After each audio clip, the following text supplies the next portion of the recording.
Hello everyone.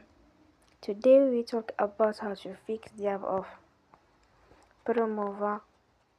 We go to settings,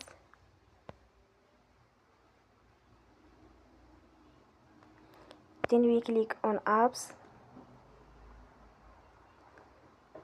After that we will search the app Promova.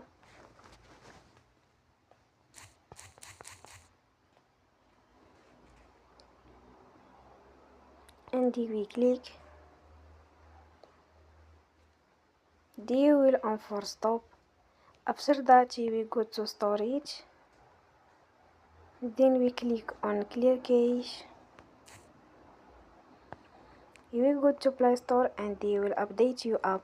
Don't forget to support us by like and subscribe. See you next time and thank you for watching.